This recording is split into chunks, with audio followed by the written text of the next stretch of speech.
Hey, it's Alex once again from the Remote Work Life podcast. And I have with me for a second occasion Laurel Farah. Laurel's been on the podcast before. She's a remote work expert, somebody who I've known about, for many years now. In fact, when I first started to work remotely, Laurel's one of the people that I wanted to approach, but didn't quite build up the courage until I started the podcast.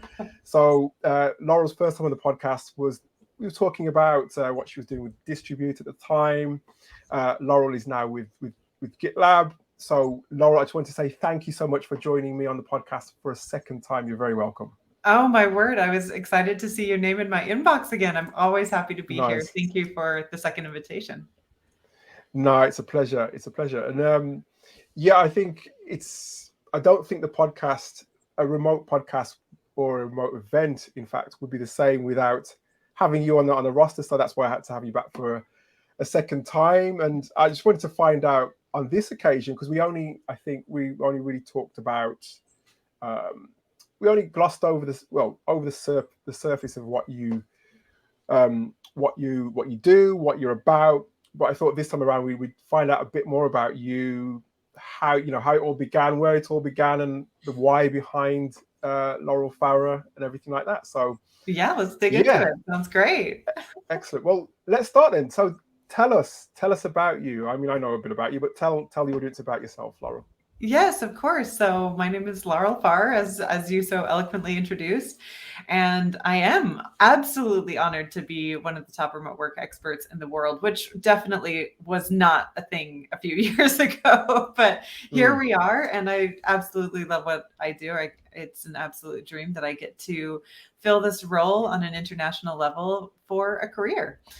So what I do is the same as many other remote work experts and influencers, is that we primarily advocate for the strength and viability of remote work as an option. And then each of us have a bit of a niche in which they encourage that advocacy to turn into action. And so some people specialize in culture, some people specialize in recruiting and talent acquisition.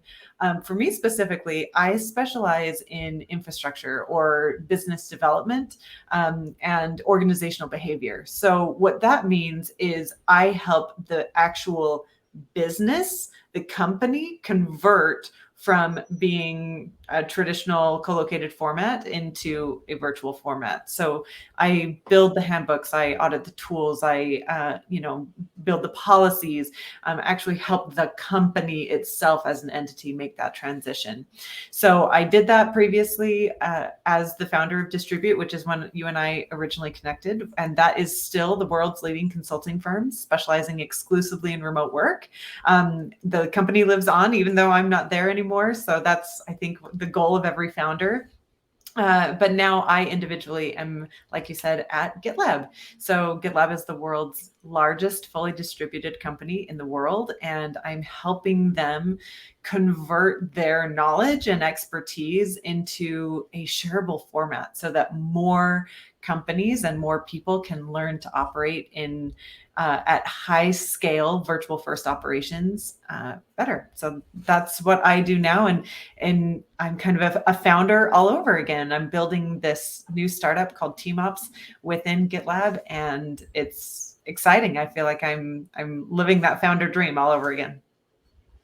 No, it sounds great, and I was excited to see that you'd moved across to GitLab as well. And like you said, you're still very much involved with Distribute as well.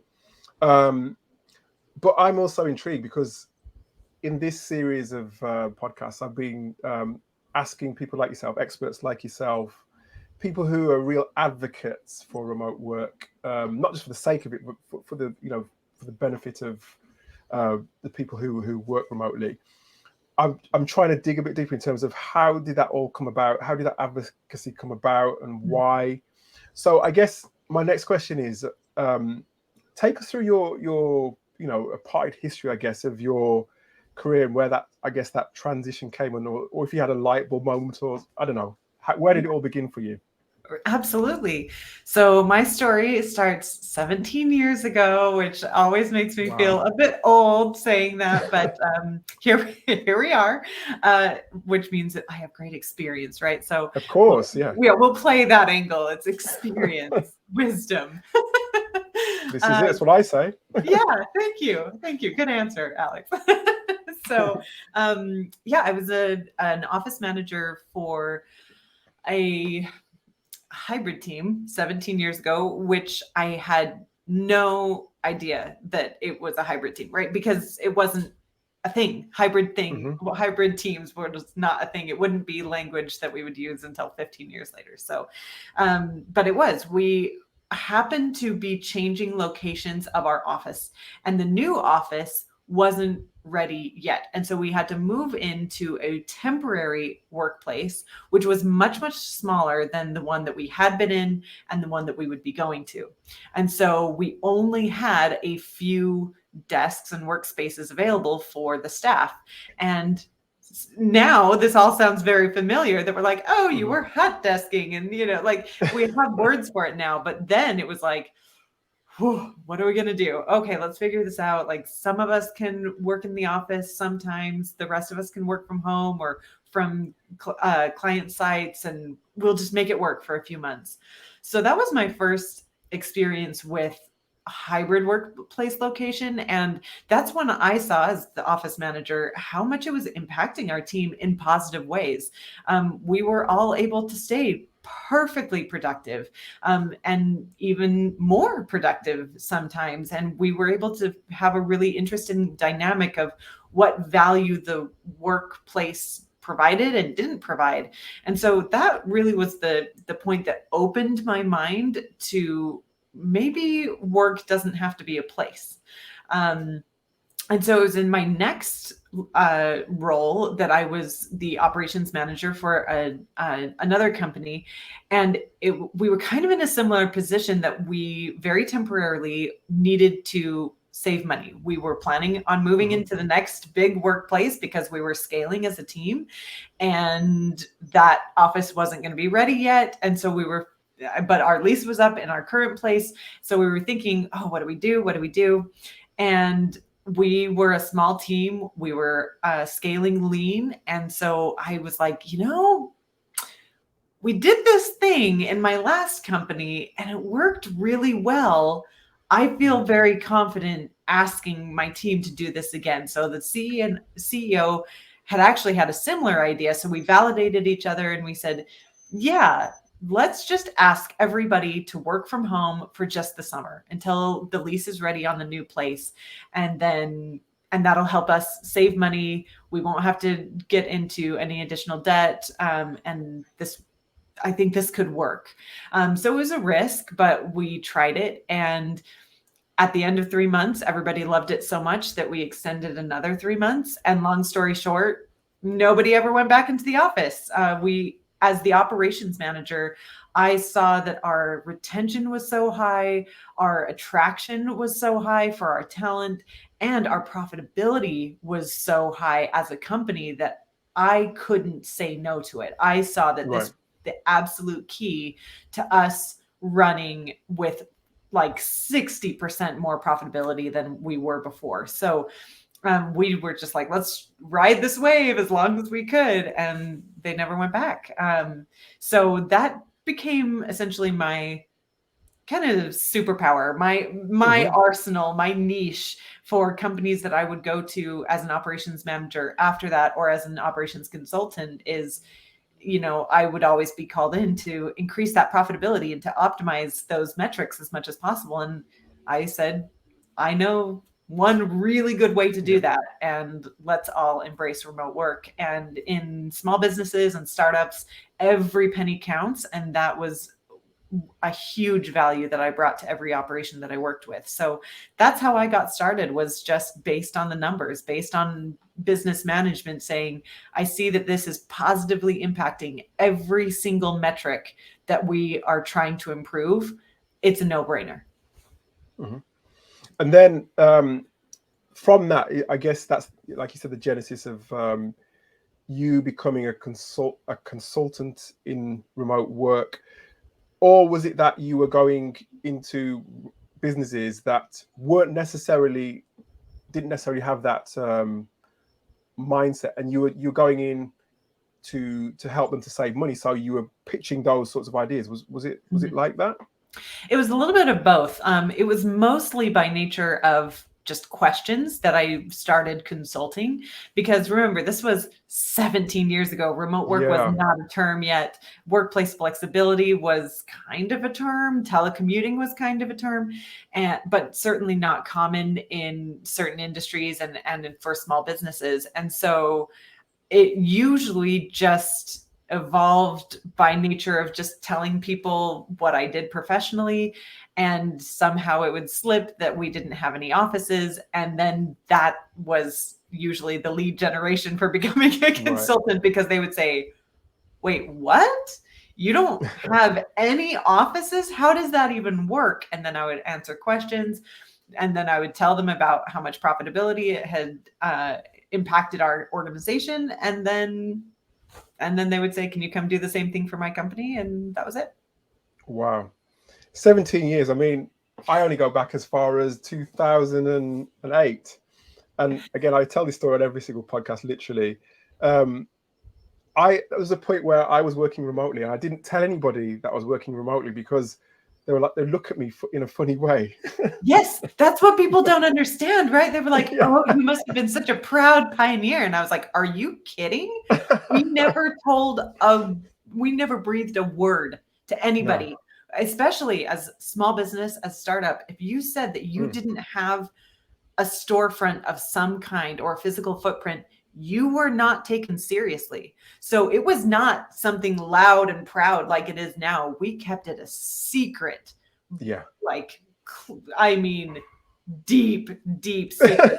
We did not tell anybody that we did not have a storefront. So yeah, I love that you have the same experience, that it was like, Yeah. no, this wasn't like cool pom-poms, like, yeah, I'm a remote worker. It was like, No.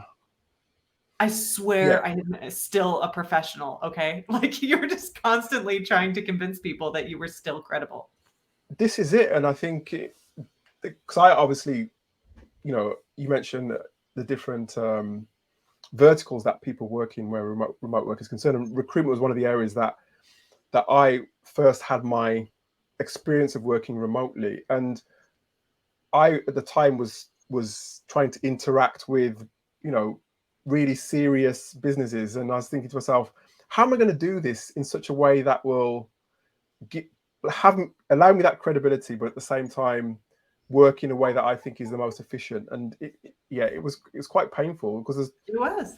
and because I was using Skype back then as well. Skype was Yeah. the was the Oh, was the the only go-to. thing. Yeah. Yeah, Yeah. yeah. And I always dreaded that question. So where are you based, Alex? And I'd be like, well, I work remotely. And that's where Yes. the conversation was like, oh, Yeah. okay. And that was hard, right? To have those interviews Yeah. that you would, you would either have Skype or you would be on the phone, and you would have those interviews of well, I don't want to speak for you, but for me, they would see my resume, and we would have some phone conversation about who I was and what I did. And they would be so excited, Mm-hmm. because I'm proud of my accomplishments. I'm good at what I do. And Mm. I'm not too proud to say, like, yeah, like, I'm an impressive person on paper. And so they would get so excited about it. And then that would slip, that I had been working from home, and they would go, oh. And then it was like the whole interview was over. And I was like, does this not Yeah. mean that I have still done all of these Yeah. things? Like, I just happened to be sitting in a different seat Mm. when I accomplished all of these results. That's the only difference. And it was hard to not be taken seriously as a professional for many years because of where I worked. Yeah, it was. I agree. And completely agree with what you're saying there with regards to my CV and everything. Mhm. And for you then, Laura, was that, again, I don't want to assume anything, but your advocacy behind remote work and establishing Distribute as a consultancy, was that the driving force for you, or was there something else? It was so many things, honestly. It was professionally, yes, it started with, this is a great way for businesses to grow and scale in a lean way, in a way that is positive to both local and greater economy. So that was the beginning of it. But then the deeper that I got into it, the more that I saw how much it impacted my life and the life of my coworkers and the life of my community and the life of my friends and family. And so now, especially having done this for so long, I've had the amazing privilege to meet thousands of people all over the world that have told me their story, about how much the ability to work remotely has impacted them as a single parent, or as somebody with a disability, or as a business manager, or as a minority, or I've just heard so many stories that now it's just so deeply ingrained into who I am that I can never turn my back on this. I can never turn my back on those people, because it is our responsibility to advocate for greater diversity and inclusion in business, and greater opportunity for more people and for more businesses. I think it truly is the great equalizer. And so I think it is incredibly um, um, Well, cowardly of us. Like, mhm. I'm trying to be diplomatic here, but I'm like, I think Okay. it's cowardly of us to turn Hmm. our back on remote work. Yeah, I kind of, I know I shouldn't probably. So I'm on social media quite a lot, and I watch a lot of the sort of stuff that comes through my news feed and other news feeds, and on the in the general media.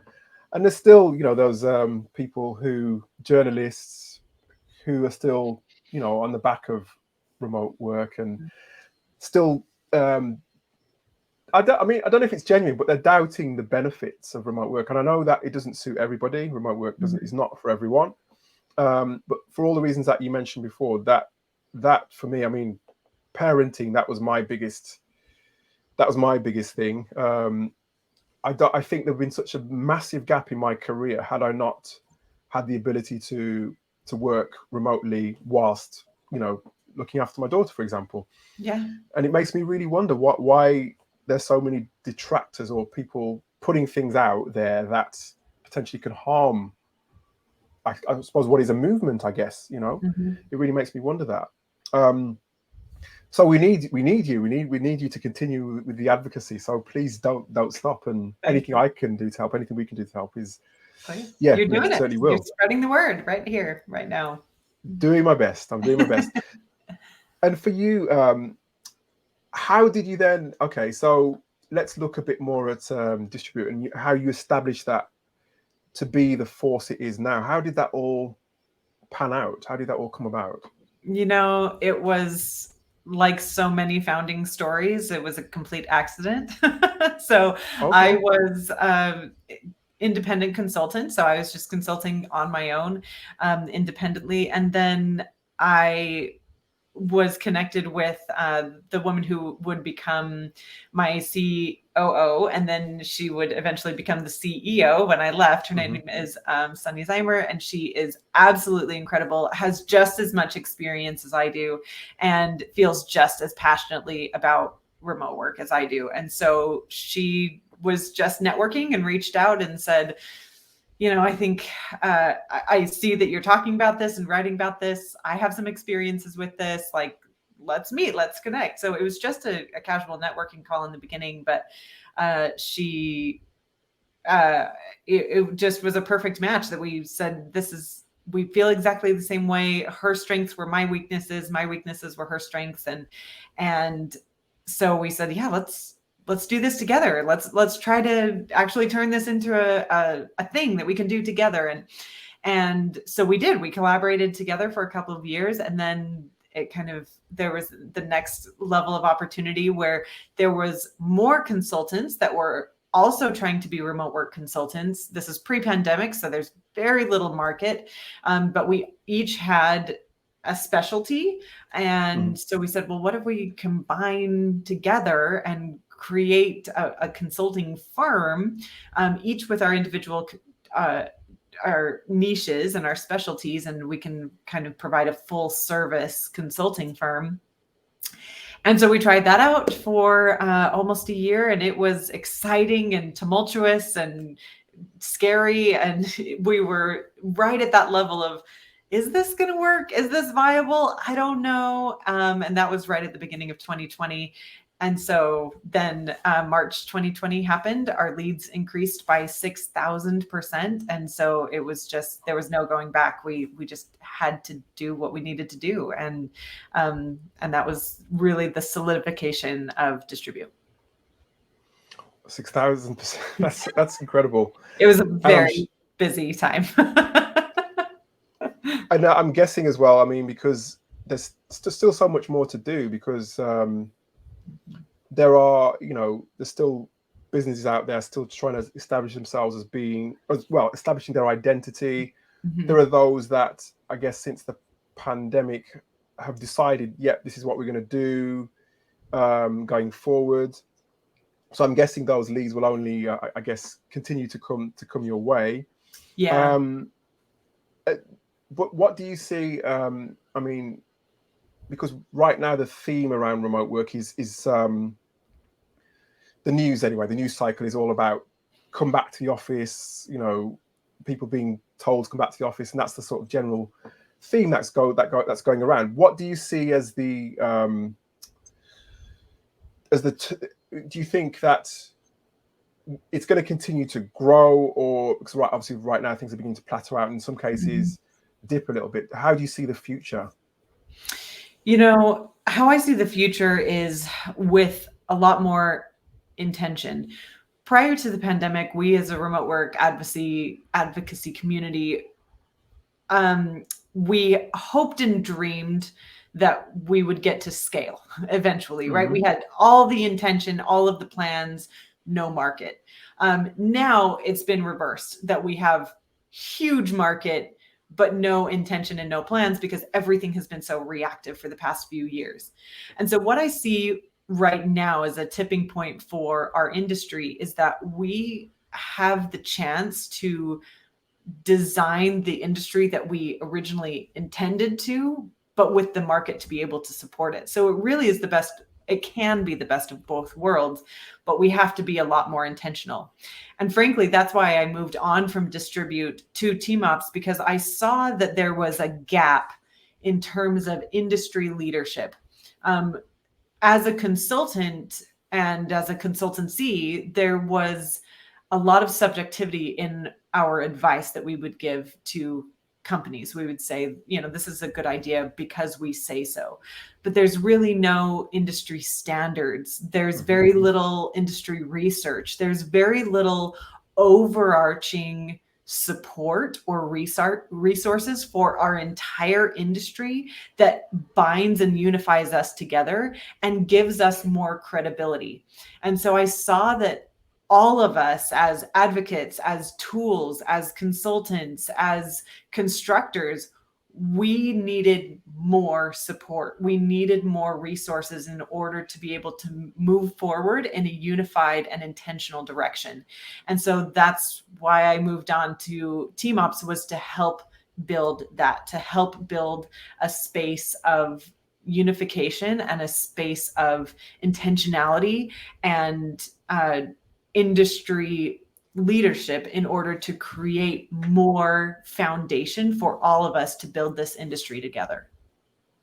Yeah, that is certainly needed, like you said. And I think that will only add to the credibility, because there's so much information going around. It's and I suppose data can be, certain bits of data used by the media can be used in any way that you want to tell any kind of story that you want. So we need, like you said, your advocacy, and you've got GitLab behind that as well, which is like one of the forerunners where distributed work is concerned. Tell me a bit more about the work that you're doing then, Laurel, for GitLab, please. Yeah, so I'm working on a program called Team Ops. And what Team Ops is identifying and defining and measuring the standards, the universal standards of virtual first organizational development and organizational behavior. So what does it mean to work remotely in a successful way? How do you know if you're doing it in a good way or in a bad way? How do you know if you're doing it in a way that is sustainable? Ultimately, answering that question for all of those companies that you mentioned earlier that are going back into the office. Why isn't it working? How do they know if it's working? How do they know what is not working? Those assessment standards and metrics have not been universally defined by anyone yet. And that's the gap that I'm trying to resolve. And the content that I'm trying to develop is, how do we create that universal measurement system for all of us, and use that information to then inform all of our various goals, whether we're trying to build a tool, or we're trying to be a change agent within our organization, or we're trying to consult somebody else. Where is that information that tells us what we should be doing and what help somebody needs? Wow. Yeah, that sounds much needed, and I I'll hope so. certainly That's keep the an eye. goal. Yeah, it sounds that way. It sounds like it's needed. And I mean, did you imagine that you'd be in this situation? I mean, obviously not 17 years ago, but did you imagine, even, your time, even prior to Distribute, did you imagine being here, say, 10 years ago, doing this kind Oh, of advocacy work? no. I mean, 10 months ago, I couldn't have imagined this. Oh, wow. Oh, I mean, and that's an unusual feeling for me, and for the other, remote work thought leaders that we all have become so familiar with over time. We're all good friends. We've been in this fight for a long time, and we have very personal conversations together as friends to say, what are we doing? Like, what does this mean? Where do we go from here? I think in the back of our minds, none of us really thought that being a remote work advocate was permanent. There was never Mhm. really that enough of a market share to justify doing this for a long time, or at least to do it full time. We all just, I wrote for Forbes on the side, and I was one of the very few that did it full time. So it was always kind of a phase of our careers. And so now, when it is full time and there's an industry, and surprise, we're thought leaders, all of us are dealing with a lot of whiplash to say, what do we do with this? Mhm. And not only that, but where do we go from here? That's a very vulnerable question. When you are building an industry, there isn't a growth path that Right. exists. There's not, you go to college and you get a degree in this, and then you start in this job, and then you grow into this job. That doesn't exist. The jobs that people are trying to grow into are the ones that we created. The curriculum that people are learning are the content that we wrote. And it's Mhm. so whatever opportunities are next in terms of our career development or industry opportunities, those are yet to be created by us. And it's a Mhm. very surreal feeling. So yeah, as an operations manager, you can imagine that I'm a planner. I like to know Mhm. where I'm going. And so to think of my career future as a great big question mark is it's an uncomfortable feeling, but it's also an exciting feeling to know that I get to create what that question mark is. It seems as though you, as well, that you've been able to navigate your career by creating opportunities for yourself. Obviously, very valuable opportunities, Hmm. and opportunities that were perhaps before their time, almost, in a Hmm. way. You're looking back, like you said, 17 years ago, Yeah. when you were advocating for remote work. That's like years ahead of you're thinking years ahead of everybody else, Hmm. in a sense. And that now is what you're required to do, in a sense, in your current roles. You've had those attributes, but how did you then? Because I know some people actually, I'm actually going off tangent slightly, but I'm intrigued That's to know okay. this question. But how did you then navigate the conversations, the interviews on your resume when you're trying to move from role to role, career to career? How did you, what's the word, sort of convince Mm. um, somebody who you're sitting in front of that this is the way forward? Or I'm the person who can help you to do this. I don't know if Yeah, you see what I'm getting at. absolutely. I think it's important to realize that in hindsight, the career development path that I was on seems very linear. It seems very simple that I was going from one job to another, and the common thread was remote work. But I can only look back and see that very linear path because remote work as a term and as an industry exists now. So, yeah, I can look back and see that very straight line. At the time, it was not a straight line. It was just as confusing to me as anybody else. Hmm. There was many, many times of starfishing on the floor and thinking, what am I doing with my life and my career? And many, many times being my own critic and saying, my career is not credible or valuable because I haven't been working in an office. I would have been so much farther ahead if I had just done the corporate ladder Right. like everybody else. So it's not as simple as it seems in hindsight. But at the time, how I did create more of a path for myself and start to find that common thread is very regularly thinking, what do I feel passionately about? What am I really good at? What do I want to do more of? And that just helped me tack from one opportunity to another and eventually come down into this funnel of identifying, oh, this is my niche. This is what I'm really good at.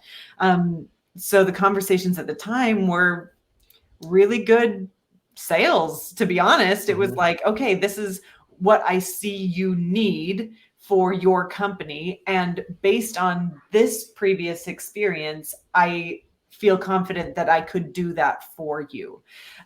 So just finding their pain point and drawing on my very diverse experience to find one little piece of it that would prove to them that I could solve that pain point for them. And that's kind of the bittersweet reality of being an operations manager, is that you're a jack of all trades, master of none. So I was really good at a lot of things, but not exceptional at one thing. And so I was able to be a chameleon kind of in that way of any consulting opportunity or any client or any job opportunity that popped up, I could say, I can do that for you because I happen to have some random experience in the past of doing that. So yeah, a lot of convincing myself and then trying to fake it enough that I felt confident enough to be able to convince somebody else as well. And by the way, I hope I wasn't necessarily saying that it would look like a simple path, because for me, it doesn't look like a straightforward path at all. And like you said, you're you're you're you're a problem solver. You're somebody who solves problems, pain points.